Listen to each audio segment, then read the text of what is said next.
নবীকে প্রশ্ন করা হলো, ইয়া রাসূলুল্লাহ, আইয়ু শাইইন আহাব্বু ইনদাল্লাহি ফিল ইসলাম, ইসলামের মধ্যে আল্লাহর কাছে কোন জিনিসটা বেশি প্রিয়? আল্লাহর কাছে ইসলামের কোন জিনিসটা বেশি প্রিয়? হুজুর বললেন, as-সালাতু লিওয়াক্তিহা, মান তারাকা সালাতান ফালা দীনা লাহু ওয়াস-সালাতু ইমাদুদ্দিন। আল্লাহর কাছে সবচাইতে বেশি প্রিয় হচ্ছে নামাজ। সবচাইতে প্রিয় কি? নামাজ। ওয়াক্ত মতো নামাজ আদায় করা আল্লাহ পাকের বেশি প্রিয়। আর এই নামাজ হচ্ছে দ্বীনের খুঁটি। এটা দ্বীনের কি? খুঁটি। এই যে খুঁটিগুলো আছে, খুঁটিগুলো ফালাই দিলে তারপর আপনার এই প্যান্ডেল থাকবে? থাকবে না। বিল্ডিং এর পিলার ভেঙে দেন, বিল্ডিং টিকবে? ঘরের খুঁটিগুলি উড়ায় ফেলেন, ঘর টিকবে? টিকবে না। দ্বীনের খুঁটি হচ্ছে নামাজ। লা দীনা লিমান লা সালাতা লাহু, যার কাছে দ্বীন নাই, যার কাছে নামাজ নাই, তার কাছে কি নাই? দ্বীন নাই, ঈমান নাই। আল্লাহর নবী বলেছেন, ওয়ান জাবির রাদিয়াল্লাহু তাআলা আনহু قال قال رسول الله صلى الله عليه وسلم بين العبد وبين الكفر ترك الصلاة। আল্লাহ পাকের নবী বলেন, আল্লাহর বান্দার মুমিন, আল্লাহর বান্দার কাফের, দুইজনের মধ্যে পার্থক্য হলো, যে ব্যক্তি নামাজ পড়ে সে আল্লাহর গোলাম, যে নামাজ পড়ে না সে কাফের হয়ে গেল। যে নামাজ পড়লো না সে কাফের হয়ে গেল। মান তারাকা সালাতান মুতাআম্মিদান ফাকাদ কাফারা, যে ব্যক্তি ইচ্ছে করে নামাজ ছেড়ে দিল সে কাফের হয়ে গেল। বলেন নাউযুবিল্লাহি মিন যালিক। এই জন্য নামাজ আদায় করা বাধ্যতামূলক প্রত্যেকটি মুসলমানের জন্য। রাসূল করিম সাল্লাল্লাহু আলাইহি ওয়াসাল্লাম একটা দৃষ্টান্ত দিয়েছেন, কারো বাড়ির সামনে যদি একটা নাহার থাকে, একটা পুকুর থাকে, একটা খাল থাকে প্রবাহিত, এতে যদি ওই বাড়িওয়ালা দৈনিক 5 বার গোসল করে, তাহলে তার গায়ে কি কোনো ময়লা থাকে? হুজুর, সাহাবীরা বললেন, না হুজুর, থাকে না। হুজুর বললেন, এটাই হলো নামাজের দৃষ্টান্ত। 5 ওয়াক্ত নামাজ যে আদায় করবে সে গুনাহ থেকে আল্লাহ পাক তাকে পবিত্র করে দিবেন। সুবহানাল্লাহি বিহামদিহি। আমার ভাইয়েরা, নামাজ পড়লে পরে এক জুমা থেকে আর এক জুমা পর্যন্ত মানুষ যে সমস্ত গুনাহ করে, কবিরা গুনাহগুলি বাদে, শিরক আর কবিরা গুনাহগুলি বাদে যত গুনাহ আছে তার কাফারা হয়ে যায়। নামাজ যে সঠিকভাবে আদায় করবে, এই নামাজটা একটা কঠিন কাজ। নামাজটা কি কাজ? কে বলতেছেন কথা? আল্লাহ পাক। ওয়া ইন্নাহা লাকাবীরাতুন ইল্লা আলাল খাশিঈন। নামাজ একটা ভারী জিনিস, একটা কঠিন জিনিস। কাদের জন্য কঠিন নয়? যারা নাকি আল্লাহ পাককে ভয় করে। আল্লাযীনা ইয়াযুন্নুনা আন্নাহুম মুলাকু রাব্বিহিম ওয়া আন্নাহুম ইলাইহি রাজিউন। যারা নাকি একথা মনের ভিতরে ধারণা করে যে আল্লাহ রাব্বুল আলামিনের দরবারে আমার হাজির হওয়া লাগবে, মোলাকাত করা লাগবে, এই চিন্তা যারা করে তাদের জন্য নামাজ মোটেই কষ্টকর নয়, নামাজ মোটেই তাদের জন্য অসহনীয় নয়, বোঝা নয়, ভার নয়। তারা নামাজ আদায় ঠিকই করবে। এই জন্যে বিবি বাল বাচ্চা সকলকে নামাজের জন্য তাগিদ করতে হবে। যত ভাই এখানে এসেছেন নিজেরা পড়বেন, বিবি বাল বাচ্চাকে তাকিদ করবেন। আল্লাহ পাক বলছেন, وَأَنذِرْ عَشِيرَتَكَ الْأَقْرَبِينَ। তোমার নিকটবর্তী যারা আছে তাদেরকে তুমি আল্লাহর ভয় দেখাও। নামাজের জন্য তাদেরকে বলো, আল্লাহর ভয় তাদের অন্তঃকরণের মধ্যে সৃষ্টি করে দাও। আর এই নামাজ পড়তে হবে জামাতের সাথে। নামাজ পড়তে হবে কিছুর সাথে? জামাতের সাথে। রাসূল করিম সাল্লাল্লাহু আলাইহি ওয়াসাল্লাম বলছেন, হুজুরের কাছে, আল্লাহর নবীর কাছে হযরতে আবু হুরায়রা রাদিয়াল্লাহু তাআলা আনহু হাদিসটি বর্ণনা করেছেন। হুজুরের কাছে একজন অন্ধ লোক এলো। সেই অন্ধ লোক এসে বললেন, হুজুর, আমি তো চোখে দেখি না, জামাতের যে গুরুত্বের কথা আপনি বললেন, আমাকে কি রুখসত দেওয়া যায় নাকি? আমি অনেক সময় সাথী সঙ্গী পাই না, আমাকে কি রুখসত দেওয়া যায় নাকি? হুজুর বললেন, হ্যাঁ, তোমাকে রুখসত দেওয়া গেল। অন্ধ যখন হেঁটে যাচ্ছিলেন, নবীজি তাকে আবার ডাকলেন, ডেকে জিজ্ঞেস করলেন, অন্ধ, নামাজের মসজিদের আজান কি তোমার কানে যায়? বলে হ্যাঁ, আমি আজান শুনি। হুজুর বললেন আজানের জবাব দিবা, মসজিদে এসে জামাতে নামাজ পড়বা। একজন অন্ধকে রুখসত দেওয়া হয় নাই। মসজিদে আজান শোনার পর ঘরে বসে যদি নামাজ আদায় করেন, নামাজের হক আদায় হবে না। হুজুর সাল্লাল্লাহু আলাইহি ওয়াসাল্লাম বলেছেন, মসজিদে আজান হওয়ার পর যে ব্যক্তি ঘরে বসে নামাজ পড়ে, আমার ইচ্ছা হয় ঘরটা আগুন দিয়ে জ্বালায় দেই। কে বলতেছেন? রাহমাতুল লিল আলামিন বলতেছেন। রাহমাতুল লিল আলামিন বলতেছেন, ঘরের মধ্যে যদি মেয়ে লোক আর বাচ্চারা যদি না থাকতো, তাহলে আমার ইচ্ছা হয় আমি বলি আগুন দিয়ে ঘরটারে জ্বালায় দাও। এই ঘরের মহব্বতেই তো সে বাইর হয় না। নামাজের এত বড় গুরুত্ব দেওয়া হয়েছে। আমার বন্ধুগণ, এই নামাজের জামাতি আল্লাহর নবী জীবনের শেষ নামাজ জামাতে আদায় করেছেন। জীবনের শেষ নামাজটাও জামাতে আদায় করলেন। তখন তার এমন অবস্থা, এত অসুস্থ, দাঁড়াতে পারেন না, হাঁটতে পারেন না। দুইজন সাহাবীর কাঁধের উপরে ভর করে তারপরে বহু কষ্ট করে মসজিদে গিয়ে নামাজ আদায় করেছেন। খুতবা দিয়েছেন। বললেন, খুতবা দিতে গিয়ে বললেন, আজ থেকে মসজিদে নববীর চতুর্দিকের সকলের দরজা বন্ধ হয়ে যাবে, শুধু আবু বকরের দরজাটা খোলা থাকবে। আল্লাহর নবী বললেন, আল্লাহ রাব্বুল আলামিন এই পৃথিবীতে তার এক বান্দাকে জাগতিক সব সম্পদ দিতে চেয়েছিলেন, কিন্তু সে বান্দা সব জাগতিক সম্পদকে উপেক্ষা করে মাবুদের সঙ্গে দেখা করা বেশি জরুরি, বেশি পছন্দ মনে করেছেন। এতটুকুন কথা নবীজি বললেন, কেউ কিছু বুঝলো না। হযরতে আবু বকর রাদিয়াল্লাহু তাআলা আনহু হুজুরের এই কথা শুনে কাঁদতে কাঁদতে তিনি অস্থির হয়ে যাচ্ছেন। সাহাবীরা চিন্তা করলেন, হুজুর কার কথা বলেছেন, তাতে কান্নার কি আছে? বয়োবৃদ্ধ, জ্ঞান বৃদ্ধ হযরতে আবু বকর রাদিয়াল্লাহু তাআলা আনহু বুঝতে পেরেছেন, এই পৃথিবীর সব সম্পদ তো আল্লাহ হুজুরকেই দিতে চেয়েছিলেন। তিনি সমস্ত সম্পদকে উপেক্ষা করে তার মাবুদের সঙ্গে দেখা করার জন্য প্রস্তুতি নিয়েছেন। তার মানে হলো আল্লাহ নবীর বিদায় হয়ে যাবেন, আমরা নবী থেকে এতিম হয়ে যাব।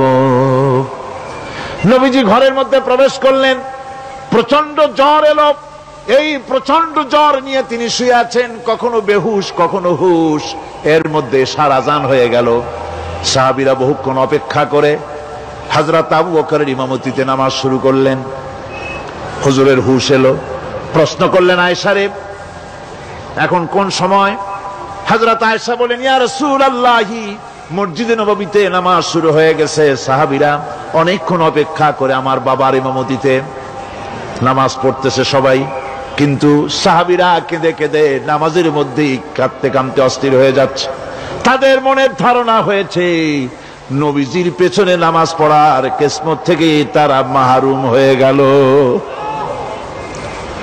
নবীজি বলেন, আয়েশা, দরজা খুলে দাও আর আমার মাথাটা একটু উঁচু করে ধরো, আমি একটু নামাজের দৃশ্যটা দেখি। দরজা খুলে দেওয়া হলো, নবীজির মাথা উঁচু করে ধরা হলো। নামাজের জামাতের দৃশ্য দেখে নবীজি আবার শুয়ে পড়লেন। হযরতে মা আয়েশা লক্ষ্য করে দেখেন নবীজির দুই চোখের কোনা দিয়া পানি পড়তেছে। মা আয়েশা জিজ্ঞেস করেন, ইয়া রাসূলুল্লাহ, নামাজের দৃশ্য দেখে চোখে কেন পানি এলো? হুজুর বলেন, আয়েশা রে, এটা কোনো দুঃখের পানি নয়, এটা তৃপ্তির পানি। এই যে জামাত নামাজ পড়তেছে লোকেরা, এই জামাত কায়েমের জন্য তায়েফের ময়দানে অনেক রক্ত আমার ঝরেছে। উহুদের ময়দানে দান্দান মুবারক শহীদ হয়েছে, সাহাবায়ে কেরাম জীবন দিয়েছে। এই যে জামাত আমি দেখতে পেলাম, ভবিষ্যতের একটা ছবি যেন চোখে ধরা পড়লো। আমার মনে হলো কিয়ামত পর্যন্ত এই পৃথিবীতে আমার যত উম্মত আসবে তারা এইভাবে করে জামাতে নামাজ আদায় করবে। নবীজি মাথার কাছে মালাকুল মউত যখন এসে গেছেন, আমার ভাইরা, এই পৃথিবীতে যত নবীরা এসেছিলেন, মৃত্যুর সময় সমস্ত নবীরা শেষ কথা যেটা বলেছেন হাদিস, সমস্ত নবীরা উম্মতের জন্য মৃত্যুর মুহূর্তে শেষ কথা যেটা বলেছেন সেটা হলো আসসালাত, আসসালাত, নামাজ, নামাজ। আমার নবী যখন বিদায় হয়ে যান, বিদায় মুহূর্তে মেয়ের কথা বললেন না, কলিজার টুকরা নাতির কথা বললেন না, জামাইয়ের কথা বললেন না, স্ত্রীর কথা বললেন না, মৃত্যুর সময় শেষ কথা বললেন আসসালাত, আসসালাত ওয়া মা মালাকাত আইমানুকুম, নামাজ, নামাজ, আমার উম্মতেরা নামাজ, আমার উম্মতেরা নামাজ ছেড়ে দিও না, নামাজ। যেই নবী উম্মতের জন্য এত কাঁদলেন, নামাজের জন্য এত কথা বলে গেলেন, আল্লাহ রাব্বুল আলামিন নামাজের জন্য এত নির্দেশ করলেন, নবীজি ইন্তেকালের সময় নামাজের কথা বলে দিলেন, সেই মুসলমান আজ নামাজ আদায় করে না, নামাজ পড়ে তো নামাজ শুদ্ধ হয় না। হযরতে হুযায়ফা রাদিয়াল্লাহু তাআলা আনহু তিনি একবার ইয়েমেন সফর করেছিলেন, এক মসজিদে নামাজ পড়লেন, একজনকে তিনি নামাজ পড়তে দেখলেন, নামাজ পড়তে দেখে তিনি অপেক্ষা করলেন, লোকটার নামাজ হয়ে যাওয়ার পর তিনি প্রশ্ন করলেন, আল্লাহর বান্দা তুমি কতদিন এরকমের নামাজ পড়তেছো? তিনি বললেন, প্রায় 40 বছর তো হবে আমি এরকম নামাজ পড়তেছি। হযরতে হুযায়ফা বলেন, তুমি কি আমারে চেনো? কয় না, চিনি না। হযরত হুযায়ফা বললেন, আল্লাহর বান্দা শোনো, আমি হচ্ছি আল্লাহর নবী মুহাম্মদুর রাসূলুল্লাহ সাল্লাল্লাহু আলাইহি ওয়াসাল্লামের সাহাবী হুযায়ফা। ও আল্লাহর বান্দা, তুমি যেভাবে নামাজ পড়েছো এইরকম যদি 40 বছর নামাজ পড়ে থাকো, আল্লাহর কসম করে বলি নবীজি যে নামাজ শিখাইছেন তোমার সে নামাজ হয় নাই, রাসূলুল্লাহ নামাজ হয় নাই। নামাজ পড়লেই হবে না, রাসূলুল্লাহ বলেছেন সাল্লু কামা রাআইতুমুনি উসাল্লি, নামাজ পড়ো সেইভাবে যেভাবে আমারে পড়তে দেখো। বিশ্বাস করুন ভাইরা, নামাজ যদি না হয়, হরতাল করিয়া, মিছিল করিয়া, বিক্ষোভ করিয়া, যে কোনো আন্দোলন করে ইসলামকে বিজয়ী করা যাবে না যতক্ষণ পর্যন্ত নামাজ সহি না হবে। নামাজ হচ্ছে ফাউন্ডেশন, নামাজ নাই কিচ্ছু নাই। ঠুকঠাক করে দুইটা সেজদা দিয়ে উঠে যাবেন, আপনার ইসলামী আন্দোলনের 4 পয়সার দাম নাই। নামাজ আগে, জিহাদের ময়দানেও নামাজ, যেখানে আছেন ওখানেই নামাজ পড়তে হবে, আর তা পড়তে হবে আদবের সাথে, মুহাব্বতের সাথে। আপনারা বিরক্ত হচ্ছেন না তো? হাদিস শরীফ থেকে শোনাচ্ছি, আল্লাহর নবী এক জিহাদ থেকে ফিরে এসেছেন, রাত কাটাচ্ছেন, শিবির তাবু গেড়েছেন, কয়েকজনকে পাহারার দায়িত্ব দিলেন, রাতের বেলায় পাহারা দিতে। বাই রুটেশন, 2 জন ঘুমাবে, 2 জন পাহারা দেবে। 2 জনের ভাগ্যে পাহারা পড়লো রাত 12টার পরে, পাহারা দিতেছেন। 2 জনের একজন বলল, 2 জন জেগে না থেকে আমরা একজন ঘুমাই, একজন পাহারা দেই, কোনো অসুবিধা হলে আমার উঠায় দিও। বলে ঠিক আছে। একজন ঘুমায় গেল, একজন পাহারা দিতেছে। তিনি আবার মনে করলেন খামোখা দাঁড়ায় না থেকে সময়টা নামাজের মধ্যে কাটায় দেই, তিনি নামাজ পড়া শুরু করে দিলেন। দুশমন এসে গেছে, দুশমন দূরে দেখতেছে, একটা গাছের মতো দেখা যায়, অন্ধকারে মানুষ না গাছ বোঝার জন্য তীর নিক্ষেপ করলো। তীরটা এসে তার বাম হাতের ভিতরে বাহুতে ঢুকে গেল, নামাজ ছাড়লেন না। এরপরে দুশমন আরেকটা তীর মারলো, সেই তীরটার ডান বাহুতে লেগে গেল। সাহাবী তাড়াতাড়ি রুকুতে গিয়ে নামাজ আদায় করলেন। আর ওই দুশমন বুঝতে পারলো যেটা মানুষ, দুশমন দৌড় দিল। নামাজ শেষ করে সাথীকে উঠালেন, সাথী উঠে দেখে 2 দিকে 2 তীর বসানো। ভাই তোমার গায়ে তীর কেন? বললেন, আপনি যখন ঘুমায় গেলেন আমি ভাবলাম খামোখা দাঁড়ায় থেকে সময় নষ্ট না করে সময়টা নামাজের মধ্যে কাটাই। নামাজ পড়তেছিলাম, তীর আসতো বাম দিকে, কিন্তু নামাজে এত মজা পাচ্ছিলাম তেলাওয়াতে, তীর ঢুকেছে আমি খেয়াল করি নাই। আবার আরেকটা তীর ঢুকেছে আমি খেয়াল করি নাই। দ্বিতীয় তীরটা যখন ঢুকলো মনে মনে ভাবলাম তৃতীয় আরেকটা তীর এসে যদি আমার বুকের মধ্যে ঢুকে যায় আর আমি যদি শহীদ হয়ে যাই, নবীজি আক্রান্ত হয়ে যাবেন, এই চিন্তা না আসলে জীবন গেলেও নামাজ ছেড়ে দিতাম না। আবার জীবনটা গেল নামাজ ছেড়ে দিতাম না, এত মজা লাগতেছিল। নামাজ, নামাজ, এই নামাজ হচ্ছে মুসলমানদের সবচেয়ে বড় জিনিস। নামাজ হয় না, নামাজ যত পড়া হয় অধিকাংশ নামাজ হয় না। নামাজের ভিতরে তাদিল আরকান, তাদিল করা ওয়াজিব। যতক্ষণ দাঁড়িয়ে থাকবেন, রুকুতে থাকবেন, যতক্ষণ দাঁড়ায় থাকবেন ততক্ষণ অন্তত এক তাসবিহ পরিমাণ তো বটেই। যদি তা না হয়, রুকুত থেকে দাঁড়ালেন, সেজদায় চলে গেলেন, ওয়াজিব তরক হলো, সো সেজদা দিলেন না, নামাজ ফাসেদ হয়ে গেল, নষ্ট হয়ে গেল নামাজ। এটা পাগলামি না, নামাজ সহিভাবে আদায় করতে হবে। নামাজ থেকে দাঁড়াবেন, রুকুত থেকে দাঁড়ায় গেলেন, বলবেন রব্বানা লাকাল হামদ, কোন রব্বানা লাকাল হামদ হামদান কাসীরান তাইয়িবান মুবারাকান ফিহি। একজন সাহাবী এই দোয়াটা পড়ছিলেন। নামাজ শেষ করে আল্লাহর নবী প্রশ্ন করলেন, নামাজের ভিতরে অতিরিক্ত এই কথাগুলি কে বলেছো? সাহাবী ভয় পেয়ে গেলেন। ভয় ভয় তিনি বললেন, হুজুর আমি বলেছি। হুজুর বললেন, তুমি জানো না আমি নবী, তুমি নবী না, আমি যা দেখি তুমি দেখতে পাও না। তুমি যখন এই দোয়াটা পড়তেছিলে আমি লক্ষ্য করেছিলাম আল্লাহর রহমতের ফেরেশতারা প্রতিযোগিতা করতেছিল তোমার আমল নামায় কে কত বেশি নেকি লিখবে।